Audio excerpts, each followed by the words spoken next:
Nós estamos falando sobre igreja. E antes de eu começar, deixa eu mandar aqueles abraços, porque a gente pede para o pessoal curtir lá, dar um joinha no nosso canal no YouTube, mandar mensagem dizendo de onde está assistindo, e eu não posso deixar de hoje, porque é uma coisa internacional. Não é para Saltinho que a gente vai mandar abraço hoje. Não é para Saltinho, não é. Quero mandar um carinhoso abraço. Dá licença aí, tá? Eu recebi uma mensagem muito carinhosa da Bruna. A Bruna frequentou aqui um tempo e depois ela se mudou, casou. Então, deixa eu ver se eu vou acertar. Se eu não acertar, a Bruna, onde ela está nos assistindo, finge que eu acertei, mas eu quero mandar um abraço para o pessoal de Texas, nos Estados Unidos. Ninguém segura a gente. Que estão nos assistindo, mandaram uma mensagem. Hello. É a única coisa que eu sei falar praticamente em inglês.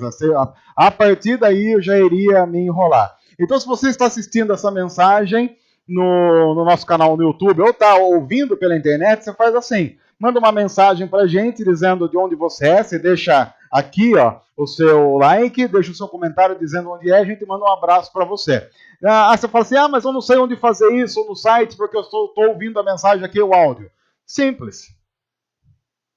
nando@almadigital.com.br, que eu até prometi que não ia, mas agora é para mandar abraço, produção. Então, para mandar abraço, pode. Então, por favor, não mande vírus, não mande... a produção não quer comprar nada, e não está precisando de nada, a saúde está perfeita, mande apenas o seu abraço, caso você queira. Ok, Juliana, deu certo? Não? E-mail do... tem o nando@juntamento também? Meu Deus, eu não sabia disso. Olha aí, você pode mandar. Não, eu já falou errado. galega-do-agreste@yahoo.com.br. Vamos para ajuntamento@juntamento.com.br. É isso, Nando? É esse daí que você pode mandar o seu abraço. Nós estamos falando sobre igreja. Por que eu devo me importar com a igreja? Por que eu devo valorizar, não apenas estar aqui nos domingos à noite, mas participar de um dos grupos pequenos, ter laços de comunhão com as pessoas. Ainda mais, como nós dissemos semana passada, se você imaginar que igreja é uma junção de gente complicada, porque nós somos complicados. Fala a verdade, você é complicado. Você tem... Pegar, por exemplo, a semana passada. Na semana passada, eu vou arriscar dizer que você teve dias em que você acordou muito bem. Você acordou feliz, tranquilo. Aquele dia que a gente diz que acorda com o pé direito. Tá ligado isso? Você acordou bem. Você levou um dia na tranquilidade, não brigou com ninguém, não chutou quina da cama e todas aquelas coisas que vão estragando. Mas também, eu arrisco dizer que teve dias na semana passada que ninguém aguentava você. O demônio chegou do seu lado e falou, não dá para aguentar. Não dá para aguentar esse sujeito, porque você estava insuportável. Você pode ter os seus motivos para isso. Eu não estou aqui julgando os motivos, mas é assim. Temos bons dias e temos dias muito ruins. Seres humanos acabam oscilando. E aí, a gente nesse processo quase que não se aguenta. Porque tem dia que você olha para o espelho e você já fica com raiva de você mesmo. Você não se aguenta, e aí não dá para o outro aguentar você, mas no dia seguinte você já está bom de novo, ou então pior, tem dia que você acorda bem, na hora do almoço está mal, à tarde está bem de novo, na janta está mal, e você vai oscilando numa bipolaridade louca, né? A pessoa que vai se relacionar com você nunca sabe em que terreno está pisando. Seres humanos são assim. Aí você pega gente assim, junta numa igreja, na esperança de que todas as coisas vão caminhar da maneira mais tranquila, ordeira e calma. Da forma mais calma, ordeira que você possa imaginar. Não vai acontecer assim. Não vai. E igreja é um lugar em que pessoas cheias de pecado se reúnem para adorar a Deus, caminhar em direção a Cristo Jesus, mas trazem essa bagagem de coisas ruins que vão carregando em suas vidas. Aí a gente se junta e é claro que nós vamos ter problemas. E aí, nesse processo, muita gente desiste. E começa a pensar assim, não, então eu não vou fazer parte disso. Eu não vou fazer parte de uma comunidade de gente hipócrita. Lembre-se, sempre partindo do pressuposto que os outros são hipócritas. Nós não. Mas é assim que Deus fez. Em toda a história, Deus reúne gente e pessoas improváveis e faz dessas pessoas pessoas que vão transformando o mundo para demonstrar que é a graça, o poder e a misericórdia de Deus que fazem isso, e não a nossa força. Não é o que nós sabemos, é o quanto Deus faz. É por isso, inclusive, que eu gosto de um versículo. Esse versículo é famoso para você que gosta de descansar. A Bíblia diz que aqueles a quem Deus ama, Ele dá o que é necessário enquanto eles dormem. Sim, tem isso na Bíblia. E é um incentivo para as tardes de domingo. Você não imagina quanto pessoas são abençoadas no domingo à tarde. É por isso que elas chegam para o culto extravasando o louvor. Porque a Bíblia diz que aos seus amados, Deus dá enquanto eles dormem. O que o texto está querendo dizer? Passe o dia dormindo? Não, ele está dizendo, não é o que você faz que vai influenciar o quanto Deus te dá, mas é a misericórdia dele. Você está dormindo, está descansando, e ele abençoa a sua vida. Porque ele decidiu fazer isso. Não em resposta ao que nós fazemos, mas por causa da misericórdia dele. Nós, na semana passada, começamos o texto de Romanos 12, e se você é um pouco atento à palavra de Deus, você deve ter notado que nós cortamos o texto no meio, que é exatamente uma coisa que não deve ser feita. Mas nós fizemos isso porque nós vamos continuar o texto hoje. Na semana passada nós lemos e estudamos Romanos 12, de 1 a 5, nós paramos ali e hoje nós vamos continuar esse texto. Senão o pessoal fica assim, olha, eles abusaram do texto, pegaram o texto e cortaram no meio para poder usar de acordo com o que eles queriam. Não, nós vamos continuar o texto, então nós vamos voltar para ele para entender todo o contexto do que Paulo está tratando. Lembrando que Romanos capítulo 1 até o capítulo 11, Paulo faz uma explanação da justificação que acontece em Cristo Jesus.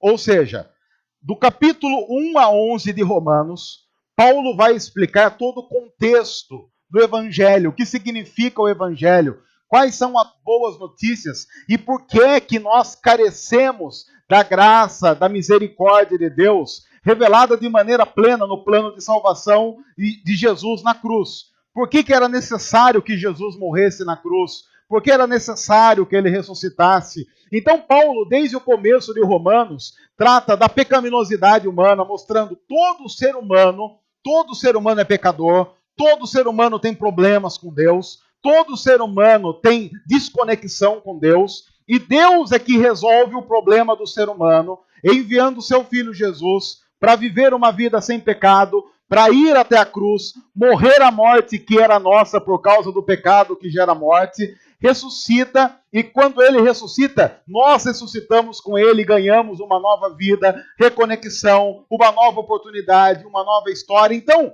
Paulo faz isso e conta tudo isso, e você deve ler isso, de Romanos 1 até Romanos 11.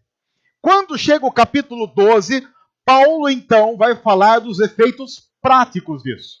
Ele diz, bom, se você sabe que é assim, o que acontece então com o dia a dia de quem sabe que as coisas são assim? Quem compreendeu o Evangelho deve viver de qual forma? Então, no capítulo 12, você tem Paulo explicando para a comunidade cristã como é que a vida deve ser a partir do momento em que eu compreendo o que Cristo fez na cruz. Mas lembre-se, Paulo sempre parte de um pressuposto. Isso acontece na vida em comunidade. Em nenhum momento ele vai tratar dessa caminhada cristã como uma caminhada solitária. Não está na cabeça de nenhum autor bíblico que você vai viver uma vida de obediência a Deus, uma vida de amor a Deus, uma vida em missão sozinho. Não está no contexto bíblico isso. O contexto bíblico sempre vai trabalhar com igreja, com comunidade, mostrando que é imprescindível para a caminhada cristã que você tenha companheiros de jornada. Não precisa que sejam 300 companheiros, mas pelo menos alguns companheiros de jornada você tem que ter. Nós vamos ler o texto que nós estudamos semana passada, apenas para relembrar algumas coisas importantes, porque a gente vai continuar esse texto, tá ok? Romanos 12, a partir do versículo 1 até o versículo 5, diz assim: Portanto, irmãos, rogo-lhes pelas misericórdias de Deus que se ofereçam em sacrifício vivo, santo e agradável a Deus. Esse é o culto racional de vocês. Não se amoldem ao padrão desse mundo, mas transformem-se pela renovação da sua mente. Algo que ele foi tratando nos primeiros 11 capítulos. A renovação da mente, que compreende o evangelho, que coloca o evangelho em prática. E assim, compreendendo isso, renovando a mente, vocês serão capazes de experimentar e comprovar a boa, agradável e perfeita vontade de Deus. Pois pela graça que me foi dada, digo a todos vocês, ninguém tenha de si mesmo um conceito mais elevado do que deve ter, mas, pelo contrário, tenha um conceito equilibrado de acordo com a medida da fé que Deus lhe concedeu. Assim como cada um de nós tem um corpo com muitos membros, e esses membros não exercem todos a mesma função, assim também em Cristo nós, que somos muitos, formamos um corpo. E cada membro, todos nós, estamos ligados a todos os outros. Veja, o exercício do que se aprendeu nos primeiros 11 capítulos de Romanos só tem sentido na vida em comunidade, quando nós compreendemos que estamos ligados uns aos outros. Em nenhum momento você vai ver Paulo dizendo assim: bom, agora, cada um volte para sua casa e sozinho vá caminhar tentando renovar a sua mente e transformar a sociedade. Não. Paulo está pensando no seguinte: é a igreja que vai fazer isso. Claro que quando a gente diz isso, vem aquele pessoal que vai dizer assim: não, mas eu sou a igreja. Eu sou a igreja. Mas se você tomar cuidado na sua leitura bíblica, você vai notar que em nenhum momento a Bíblia diz que você é a igreja. A Bíblia diz: nós somos igreja. Ninguém individualmente é igreja. A igreja existe no contexto de corpo. Você pode ser um dos membros que juntos formam o corpo. Mas você não pode, por exemplo, tirar o estômago do corpo e dizer que aquele estômago fora do corpo é o corpo. Não. Se você tira o estômago de um corpo, a partir daquele momento ele passa a ser apenas o estômago. Imagine que alguém tire meu estômago, coloque do lado e diga assim: olha, aqui está o Marquito. Sim, embora seja uma parte importante da minha anatomia, aquele não sou eu. O estômago só pode dizer que é corpo quando ele funciona no contexto do corpo todo. Nós temos um movimento que diz assim: a igreja não é importante porque eu sou a igreja. Não é não. Nós, juntos, como membros, juntos no corpo é que somos a igreja. Ninguém sozinho é a igreja. Você não tem nenhum texto da Bíblia que dê qualquer autorização para que você diga isso.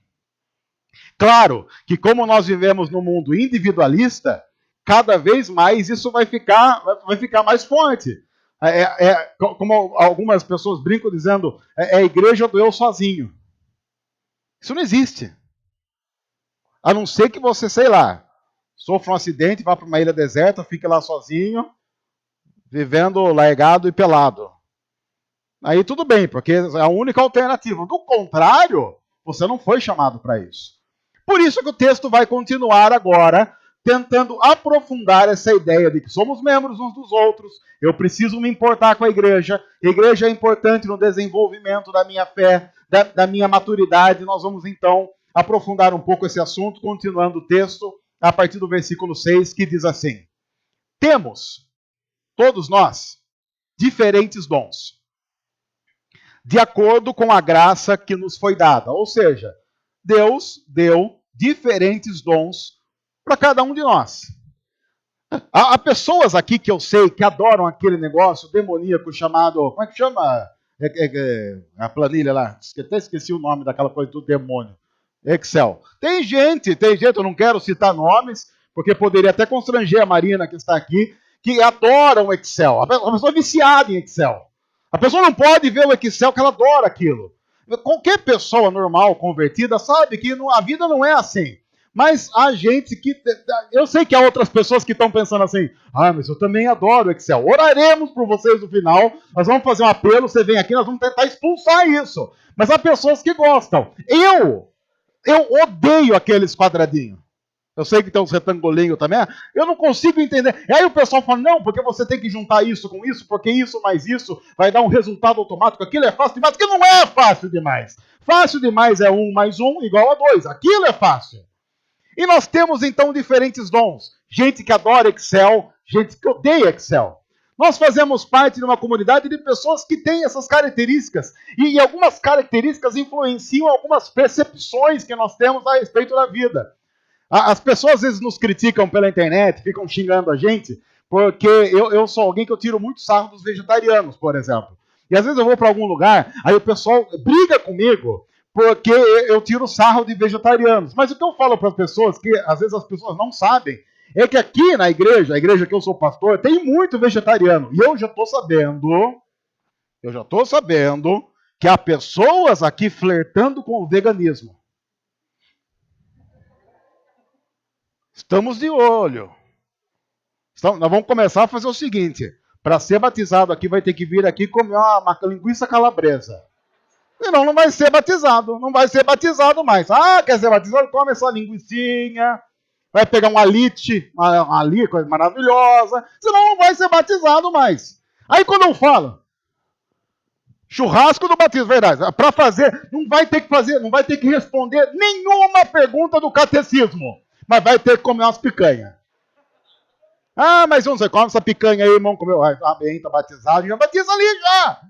Aí as pessoas não entendem isso. Porque as pessoas não conseguem compreender que você pode ter leveza ao lidar com as diferenças das pessoas, tirar sarro disso sem excluir as pessoas. Porque da mesma forma que eu tiro o sarro dos vegetarianos, sempre que o demônio age e inventa aquelas pesquisas, por exemplo, tentando nos enganar que bacon faz mal, eles ficam enchendo o meu Facebook com aquelas pesquisas falaciosas. Que isso? Aí o pessoal manda aqueles vídeos para mim, deles matando os boi lá, daquele jeito mais horroroso possível. Aí eles falam assim, o que você acha? Eu acho que isso dá uma fome na gente.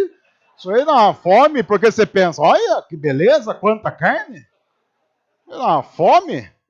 Eu penso, beberia todo o sangue. Você faz um suco, uma coisa maravilhosa. Quanto sangue está perdendo que podia ficar dentro da carne, que só vazaria a hora que você fosse cortar, você colocava o pãozinho francês ali e comia? E estão perdendo aquilo. Mas isso a gente faz com leveza. Por quê? Porque nós sabemos, pessoas são diferentes.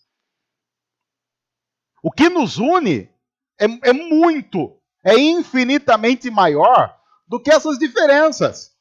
Eu falo aqui, por exemplo, a gente tira sarro de time de futebol direto. A gente faz isso. As pessoas sabem que eu sou corintiano. As pessoas sabem, o Palmeiras não tem mundial. Não tem mundial. 2016 o Palmeiras não tem mundial. Mas aí as pessoas continuam. Mas que as pessoas às vezes falam assim, mas o que as pessoas acham disso? As pessoas não acham nada disso, porque elas sabem que isso não é importante. O que nos une é muito maior do que tudo isso. Nós temos diferentes dons, porque nós temos diferentes características, porque nós temos histórias diferentes e somos de culturas diferentes. Uma igreja precisa reconhecer isso, porque ela vai começar a reconhecer a diversidade maravilhosa do corpo. Tem uma música do cancioneiro popular que, não sei nem quem canta essa música, se todos fossem iguais a você, não é Maria Gadu que canta, mas quem que canta essa música? Se todos fossem iguais a você, que maravilha é viver. Quem canta isso? Nossa, gente, como vocês não têm cultura musical, não? Vocês não sabem, é Tom Jobim que canta isso? É Tom Jobim? É horrível essa música. Horrível essa música. Se todos fossem iguais a você, ninguém aguentava. Imaginou um mundo de vocês? Ninguém aguentava. É uma coisa horrorosa isso. A Bíblia diz de maneira muito tranquila: Deus deu dons a cada um dos membros do corpo. E se alguém tem o dom de profetizar, use-o na proporção da sua fé. Se o seu dom é servir, sirva. Se é ensinar, ensine. Se é dar ânimo, que assim faça. Se é contribuir, que contribua generosamente. Se é exercer liderança, que o faça com zelo. Se é mostrar misericórdia, que o faça com alegria. É interessante que o texto está dizendo o seguinte: Deus deu dons, mas não deu dons para que você use do jeito que você quer. Ele deu dons para que você use esses mesmos dons do jeito que Ele quer que sejam usados. Deus não nos dá coisas para que nós façamos com essas coisas que Ele nos dá o que bem entendemos. Não, porque a Bíblia dá instruções a respeito de tudo aquilo que Deus nos dá. Veja que, quando você olha para a Bíblia, sempre que a Bíblia fala sobre dons, e você tem isso em vários locais, especialmente, por exemplo, você pode ler 1 aos Coríntios 12, 1 aos Coríntios 14, porque a igreja de Corinto era uma igreja que tinha muita dificuldade no exercício dos dons, porque cada um fazia do jeito que achava que devia fazer. Aí vem Paulo escrevendo aquela igreja e diz: não, peraí, há um jeito certo de você exercer o seu dom e o seu talento. Então, se você tem o dom de fazer X, o que a Bíblia diz a respeito de X? Se o seu dom é o dom de misericórdia, a Bíblia diz como é que a misericórdia deve ser feita. Por exemplo, se você tem o dom de exortar pessoas, a Bíblia diz, e eu conheço muita gente que com o dom de exortar, tem o dom de exortar, mas não usa da maneira bíblica. Porque a Bíblia diz, por exemplo, se você vai exortar alguém, faça com amor. Aí tem gente que usa dureza, falta de educação e usa a desculpa de que o meu dom é exortar. Não, nesse caso o seu dom está sendo falta de educação, falta de cuidado. Tanto é que você vai para esse texto e quando o texto fala de liderança, diz, quem lidera, faça com zelo, com cuidado. Faça isso de uma maneira meticulosa, correta. E onde é que nós encontramos isso? Na Bíblia. Ninguém é chamado para a vida cristã para fazer as coisas do jeito que quer, mas sim de acordo com o que Deus estabeleceu. Agora, óbvio, onde é que Paulo está pensando quando fala no exercício desses dons primariamente? Igreja? É claro que esses dons devem ser exercidos em qualquer lugar. Mas lembre-se, primariamente, ele está tratando de como a igreja deve ser. Porque somente uma igreja estruturada de acordo com os princípios da palavra de Deus pode sair para pregar, sem que ela meta os pés pelas mãos. Nós vivemos numa época em que torna-se cada vez mais moda um refrão que acaba sendo mal usado, que é o seguinte: a igreja só é igreja se ela for para as pessoas de fora. Essa é uma frase de um teólogo alemão muito famoso, chamado Dietrich Bonhoeffer. Se você que fala alemão sabe que eu estou com uma pronúncia completamente errada, mas não importa. E ele diz assim: igreja só é igreja se é para os de fora. Ok, mas lembre-se, a igreja só é igreja se é para os de fora, mas antes, para ela ser igreja, tem que ter internamente alguns princípios de acordo com a palavra de Deus. Senão ela nunca vai ser igreja, nem para dentro, nem para fora. Uma igreja que é para os de fora precisa antes ser uma igreja. E há muita gente querendo ser algo para fora sem o ser na comunidade. E isso não tem princípio bíblico. Dons e talentos devem ser exercidos fora do âmbito da comunidade religiosa? Claro. Mas, primariamente, qual é o lugar de treinamento desses dons e talentos? A comunidade.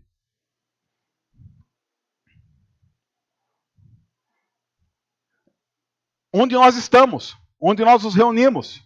Aqui é que nós treinamos e somos, inclusive, analisados em amor para saber o quanto estamos fazendo isso de acordo com preceitos bíblicos. Por isso que Paulo agora emenda com um texto que, para mim, é fantástico. É um dos textos que eu, particularmente, mais gosto da Bíblia. Você não precisa achar o melhor texto da Bíblia, é um gosto meu. Mas veja o que Paulo vai dizer agora como consequência de tudo que ele está escrevendo até agora. O amor deve ser sincero. Amor sem máscaras. Qual deveria ser o único lugar do mundo em que você pode ser sincero no amor sem ser julgado por isso? Igreja? Tudo bem que você pode dizer para mim, não, mas não é assim. Não é assim, se não é assim, é pecado. Mas deveria ser assim, porque é uma ordem bíblica. O amor seja sincero. E mais, odeiem o que é mal. Apeguem-se então ao que é bom. Odeiem. Na comunidade cristã, nós deveríamos ser ensinados a odiar o pecado. A odiar o pecado. E se o meu amor é sincero, ao me relacionar com uma pessoa que vive em pecado, que continua vivendo em pecado, e permanece em pecado, e pecado, e pecado, eu na comunidade tenho que chamá-lo, admoestá-lo em amor, e dizer que sim, Deus é um Deus misericordioso, mas na expressão da sua misericórdia somos constrangidos e passamos a viver de modo grato. E viver de modo grato significa viver em obediência. Porque o próprio Senhor da igreja disse, se vocês me amam, vão obedecer os meus mandamentos. Obediência e amor a Deus são coisas que andam juntas. E nós não podemos admitir comunidades cristãs em que a vida em pecado torna-se praxe e simplesmente ninguém liga com a desculpa de que simplesmente nós somos assim. Dediquem-se uns aos outros com amor fraternal. Prefiram dar honra aos outros mais do que a si próprios. Eu sinceramente, não conheço nenhum lugar em que a gente conseguiria colocar isso mais em prática do que igreja. Porque em igreja, em tese, o que nos une é o Evangelho. O que nos une, em tese, numa igreja, é Cristo. E ninguém fez isso de maneira prática mais do que o nosso Mestre Jesus. De amar sinceramente, de odiar o que é mal, de dedicar-se aos outros, de preferir dar honra mais aos outros do que a si próprio. Você vai para um texto de Filipenses, lá em Filipenses, está escrito que Jesus não usou como usurpação, como privilégio, ser igual a Deus, mas abriu mão de toda a sua glória em nosso favor. Porque se nós tivermos qualquer outra afinidade em igreja, essa afinidade acaba com o tempo. Por exemplo, vamos imaginar que a minha afinidade com qualquer grupo aqui da igreja esteja no fato de que eu sou um pai, quase já beirando aí os 40 anos, com filhos pequenos. E aí, então, a única coisa que me faz ter afinidade com um grupo de pessoas aqui da igreja é o fato de que eu sou um pai com crianças pequenas. Se for essa única afinidade, ela tem prazo de validade. Qual é o prazo de validade dela? A criançada crescer. A criançada cresce, daqui a pouco eu oro para o grupo, que a única afinidade era ser pai de criança pequena, e a gente agora não tem mais nenhum motivo para estar junto. Nenhum. Agora, se o que me une a tais pessoas é muito maior que isso, que é Cristo Jesus, então jamais eu terei motivos para perder afinidade com essas pessoas. Porque a vida muda, as circunstâncias da vida mudam, mas Cristo permanece. O amor sincero, então, não é aquele que faz com que a gente se una a grupos de interesses, porque os interesses são similares. Mas o amor sincero faz com que eu me una às pessoas por causa do amor de Cristo. Eu amo porque Cristo amou. Eu perdoo porque Cristo perdoou. Eu suporto o próximo porque Cristo me suporta. Nunca lhes falte zelo, o texto continua. Nunca lhes falte cuidado, seriedade. Sejam fervorosos no espírito, sirvam ao Senhor. Alegrem-se na esperança, sejam pacientes na tribulação, perseverem na oração. Lembre-se de uma coisa importante. Quando qualquer autor bíblico está escrevendo uma carta a uma igreja, ele não está no contexto em que ele imagina o seguinte: vai chegar lá, eu vou escrever isso, o pessoal vai fazer um xerox, e vai entregar uma cópia para cada um e vai falar assim, olha gente, agora Você pega essa cópia, vai para sua casa, estuda durante a semana, e aí nós vamos colocar em prática. Você vai lá, estuda e coloca em prática. Não, naquela época não acontecia assim. Paulo sabia que a carta que ele escreve aos romanos seria lida num culto público e praticada ali mesmo. Por quê? Porque as pessoas não teriam o texto em mão durante a semana. Então ele está imaginando que, quando ele escreve para a igreja dizendo assim, alegrem-se na esperança, ele diz, bom, pratiquem. Só que nós chegamos a um ponto em que a comunidade tornou-se algo tão estranho, aquilo que o autor bíblico pensava, que se Paulo chegasse aqui para a gente e falasse assim, gente, então vamos nos alegrar na esperança? Vamos. Aí ele fica olhando para a nossa cara, então, gente, vamos alegrar na esperança aí. O que a gente faz? Alegra na esperança. Que bom. Ele está querendo que a gente cante um cântico? Tem esse cântico? Alegres na esperança? Alegres na esperança. Aleluia. E alegres na esperança, se todos fossem iguais a você. A gente está tão longe do que Paulo, do que a Bíblia imagina, que a gente não sabe fazer coisa básica. Quer ver só? Qual foi a última vez que termina um culto e você reúne uma galera e fala assim, vamos comer um lanche? Mas nós vamos fazer o seguinte, o assunto do lanche vai ser Jesus. Quando foi a última vez? Ou então, foi alguma vez? Porque assim, a gente está aqui reunido em comunidade, acaba o culto, vamos voltar para a vida normal? Porque já acabou. Aí a gente conversa sobre futebol, conversa sobre política, conversa sobre tudo. Nós não conseguimos mais nos alegrar na esperança. Porque nós não exercemos isso em comunidade. A gente não vai conseguir fazer isso em nenhum lugar se não fizermos isso em comunidade. Sejam pacientes na tribulação. Perseverem na oração. O que Paulo está imaginando? Quando ele diz para o pessoal, perseverem na oração, o que automaticamente o pessoal vai fazer? Vão orar. E quando foi a última vez que nós oramos uns pelos outros e uns com os outros?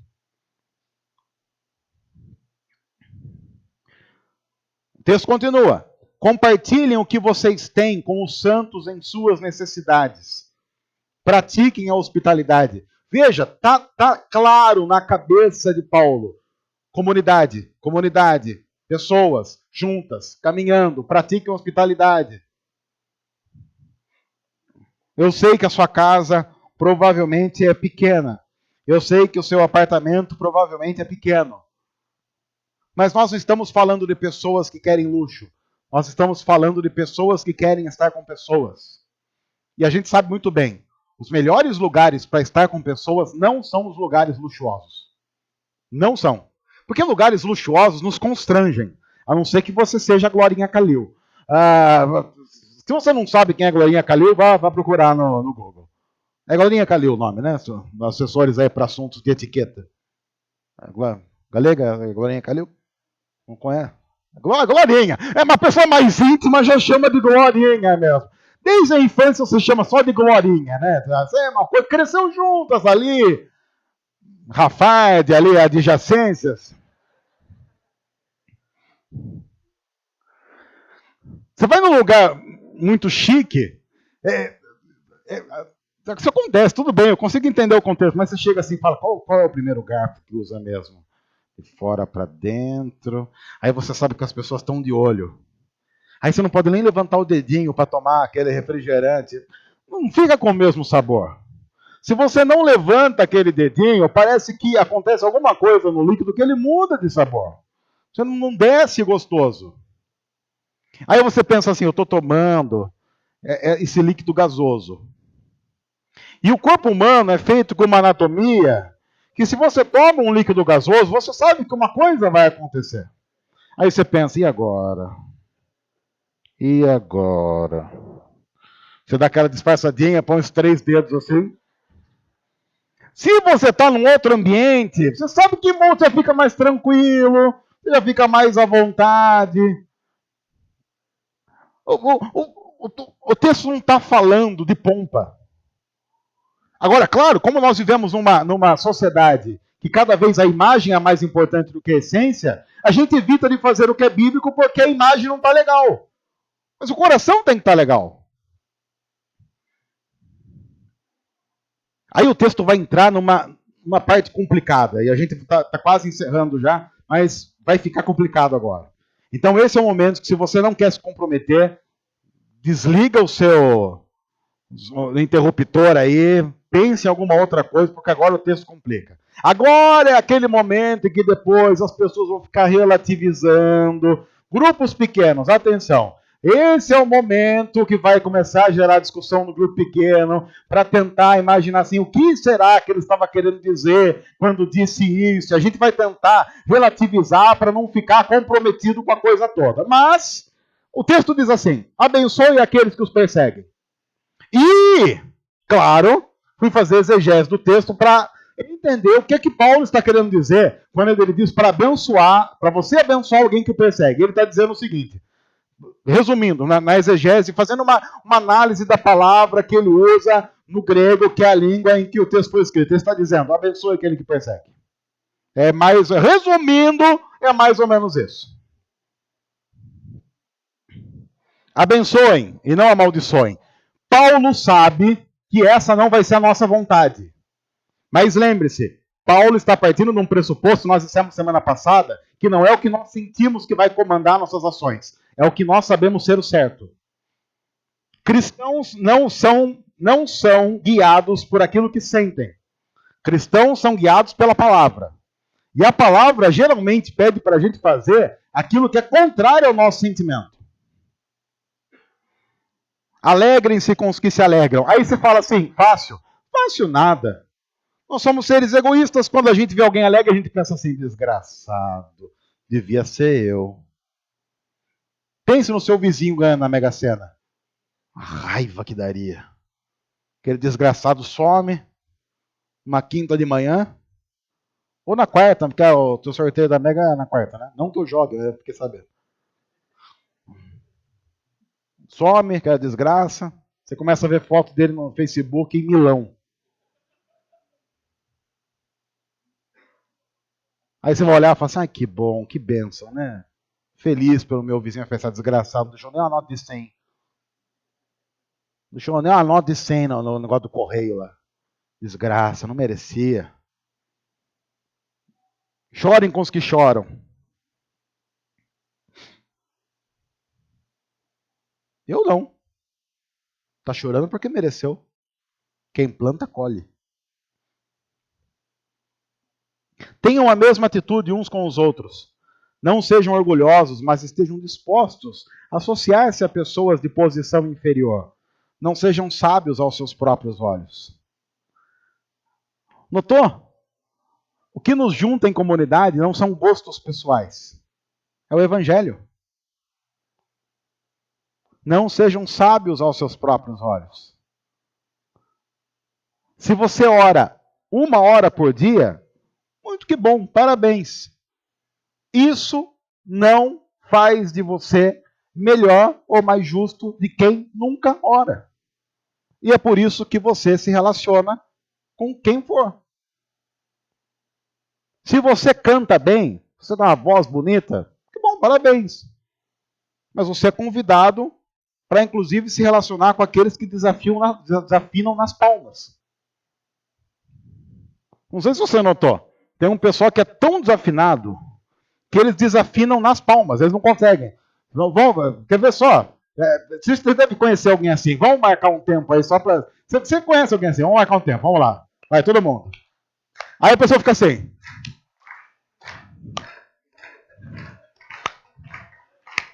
E ela faz uma força do tipo, eu vou conseguir. Mas como ela não consegue, você bateu palma, vai depois. E ela fica tentando acompanhar você. Ela não consegue, ela vai desafinando. Aí tem aquele pessoal que faz a coreografia da palma, que é uma coisa maravilhosa também, né? Aí a pessoa fala, você pensa, meu Deus do céu, mas o que é isso? Tá. Não acontece. Aí a tendência que eu tenho é olhar e falar assim, essa pessoa não sabe nem bater palma. Mas às vezes Deus está olhando para essa pessoa e pensando assim, mas o coração dela canta mais bonito do que você jamais cantou a vida inteira. Não seja sábio aos seus próprios olhos. Veja-se, eu me importo com a igreja. Sabe por quê? Porque é no contexto da comunidade que isso é possível. É ali que eu sou treinado a fazer isso.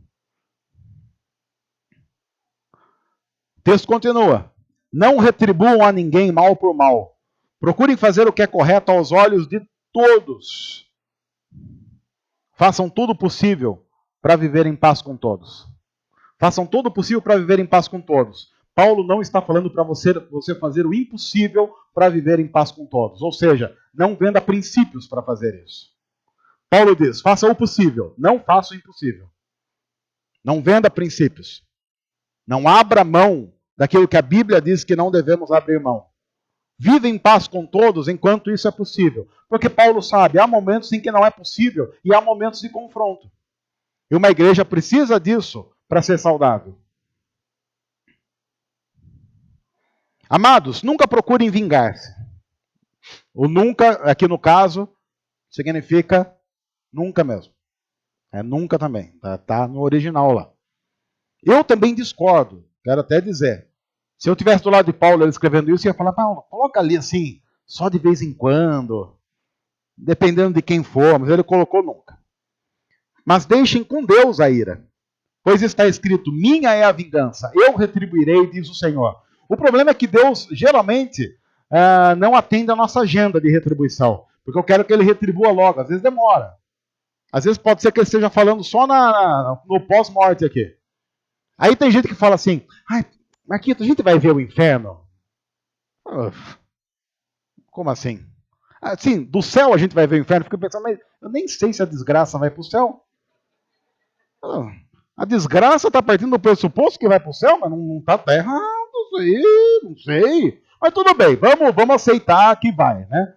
Eu falo, mas por quê? Ai, porque eu queria ver fulano no inferno. Eu falo, a desgraça não vai para o céu.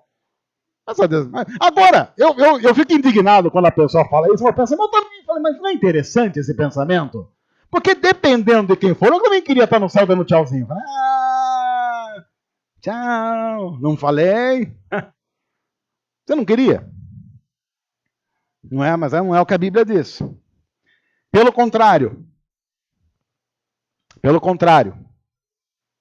se o seu inimigo tiver fome, dê de comer para ele. Se ele tiver sede, dê de beber para ele.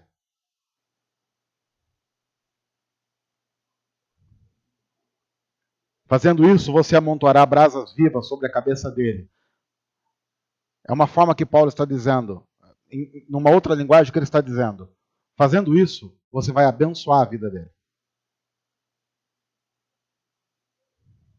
Uma vez eu ouvi alguém dizendo assim, não, porque essas brasas vivas que vai amontoar sobre a cabeça dele são as chamas do inferno que vão queimar. O que é isso?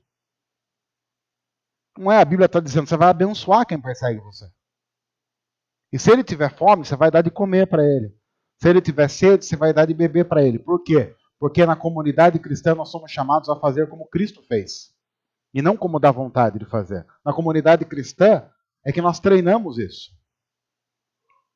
Ninguém, absolutamente ninguém pode imaginar fazer parte de uma comunidade cristã para ouvir uma palavra legalzinha e gostosinha para fazer você ficar mais leve. Isso se chama Herbalife. Faz você se sentir mais leve. É Herbalife isso daí. O Evangelho não faz isso. O Evangelho é aquilo que nós vamos lendo e vai esmagando o nosso coração, mostrando para a gente a nossa incapacidade de fazer o que Deus quer. Por isso que nós precisamos de um Salvador. E aí o texto termina com uma frase, que é aquela frase que nós vamos colocar na porta da geladeira. O texto termina com uma frase fácil para você ir embora e praticar. Muito tranquilo, lição simples. E veja, inclusive é um versículo fácil de decorar. É o tipo de versículo que você não pode falar assim, o que dizia mesmo? Diz assim, não se deixem vencer pelo mal, mas vençam o mal com o bem.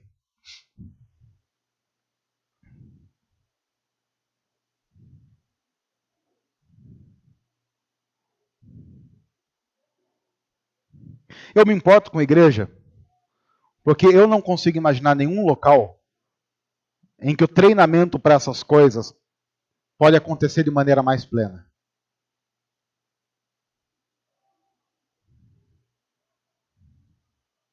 Qual deve ser o único lugar no mundo em que eu posso confessar quem eu sou e continuar a ser amado? Em tese, igreja. Porque na igreja todos conheceram o evangelho e sabem que todos estão no mesmo barco. Onde é que eu posso procurar alguém e dizer: senta comigo e ora por mim? Porque a Bíblia diz que nós devemos perseverar naquilo que é importante, orar uns pelos outros. Quero que você ore por mim, porque eu tenho dificuldade nessa área e eu não estou conseguindo atingir a maturidade cristã nessa determinada área da minha vida. E aquela pessoa vai orar por mim, aquela pessoa vai interceder por mim, aquela pessoa vai se preocupar comigo, aquela pessoa vai caminhar comigo, sem fazer daquele meu problema e daquela minha falha um outdoor egoísta das suas próprias pseudo-virtudes. A igreja é esse lugar. Eu sei que às vezes isso pode parecer utópico pelo tanto quanto a igreja tem falhado nisso. Mas o fato de muitas igrejas falharem nisso não tira a veracidade da palavra de Deus.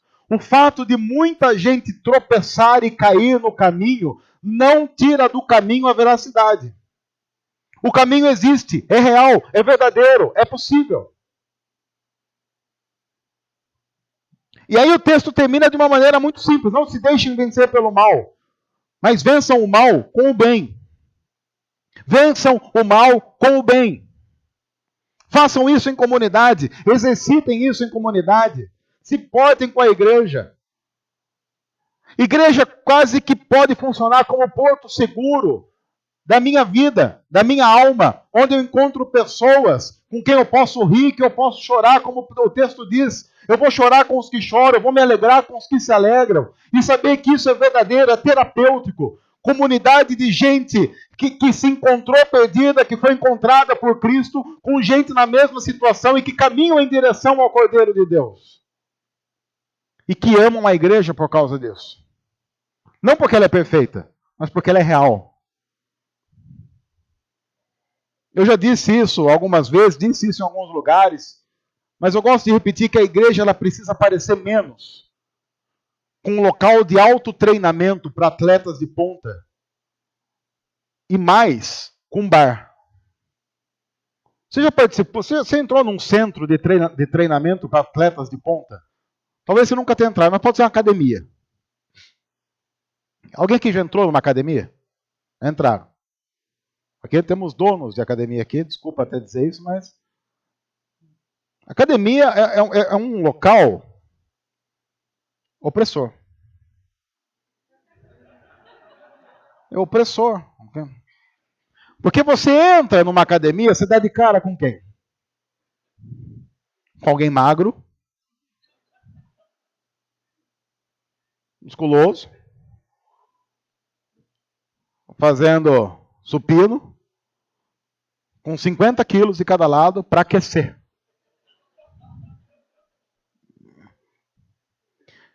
Aí, como é o seu primeiro treino, o professor leva você ali, fala assim: vamos esperar fulano terminar para você fazer.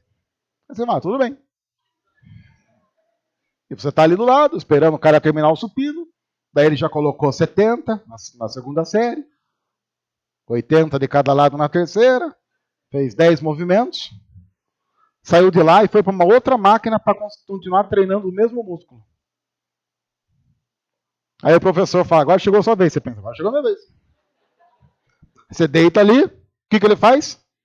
Ele deixa a barra. Só a barra. Não deixa mais nada. É só a barra. Você pode pôr então. Isso, pode fazer. Mas não vai pôr peso? Ele fala: não. Aí você fala: não, mas pode colocar um peso. Ele fala: não, vai por mim. Porque a barra pesa, sei lá, 18 quilos. Aí você fala: vou fazer a barra. Aí você lembra que o cara acabou de fazer 10 movimentos com 80 quilos de cada lado, 160, mais a barra, 178. E fez tranquilo, depois deu uma alongada, assim, opa.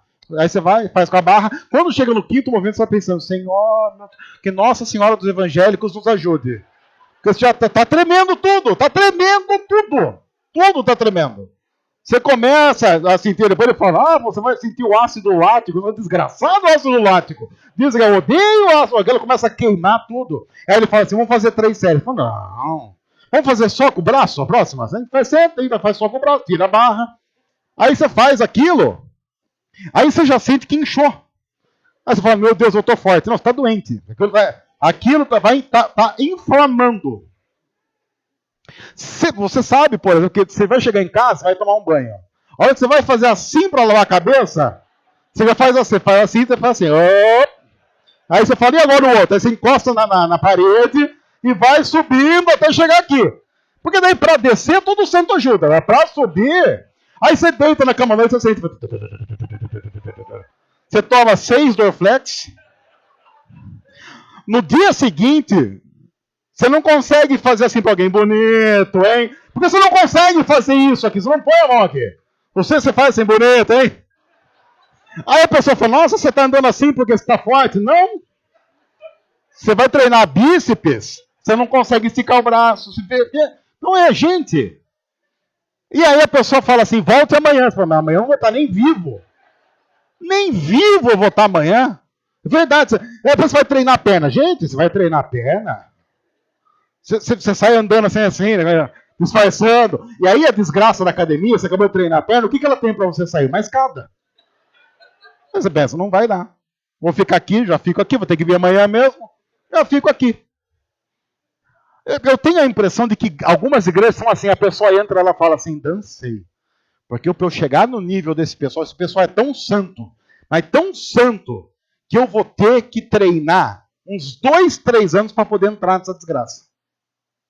Parece um centro de alta performance para gente espiritual de ponta. Todo mundo é muito santo. E como todo mundo é muito santo, quem não se acha santo não se sente convidado. Ele fica com medo. Ele pensa, não, eu vou fazer um curso de como ser santo, depois eu vou. E aí que eu falo, igreja tem que ser como bar. Você entra no bar, qual a primeira coisa que a pessoa faz? Você já entra na roda ali. O cara... Aí você chega no bar... Não é testemunho, tá? Só que eu vejo muito em filme. Em filme a gente vê direto. Você chega num bar, aí você chega lá, tá tranquilo, você chega ali na roda, aí o cara fala, toma uma aí com a gente. Toma uma aí com a gente, rapaz. Tô de boa. Toma uma aí com a gente. Aí você fala assim, não, é que eu não trouxe dinheiro. O que o cara faz? Tô patrão. E o cara já paga uma para você ali, já abre. Porque o que importa é a camaradagem, já tá junto. Depois você pode, todo mundo tá cantando junto no final. Canta junto, canta vando, as coisas maravilhosas. Dá abraça, tá todo. Um cara já abraçou você, colocou sua cabeça no peito dele, falou assim: olha aqui, se você ouvir meu coração, bate o seu nome. E aí você fica ali, aí o outro já tá chorando, porque tem alguns que choram, né? E fica todo mundo ali junto, e ninguém tá se cantando de melhor. Porque se um lá for cantar de melhor, o cara já dá um sopapo na cara, vai, cala a boca, vai acabar de ser tonto. A gente tá dando o pior é que a gente tá dando esse exemplo, aqui que o pessoal vai falar na internet, olha, o Marquito falou que igreja tem que ter cerveja. São os burros da internet que não sabem fazer leitura de exemplo, mas tudo bem. Eles falaram para tomar cerveja. Não, querido. Não, irmão. Não. Analogia. Não sei o que é isso. Claro. Ele é do centro de treinamento de ponta. Ele não sabe as coisas da vida. Ele é o cara que só entrou no bar para comprar conhaque para fazer strogonoff. A única vez que strogonoff. Ele chegou lá, pediu uma dose, sai escondido. Ele leva um guardanapinho para esconder o copo, para o irmão não ver ele voltando com um copo de conhaque para casa e achar que ele está bebendo. Quer dizer, não vai beber, ele vai comer com um strogonoff.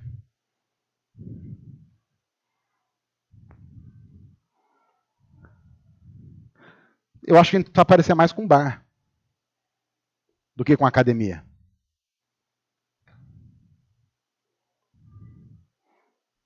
A gente vai chegar num ponto em que a gente vai parecer com uma academia.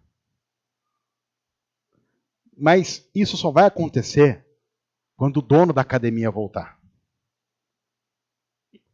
Enquanto isso, a proposta é que eu me importo com a igreja porque ela é real. Ela é real. E eu posso ser real. Isso vai ser usado como desculpa para continuar pecando?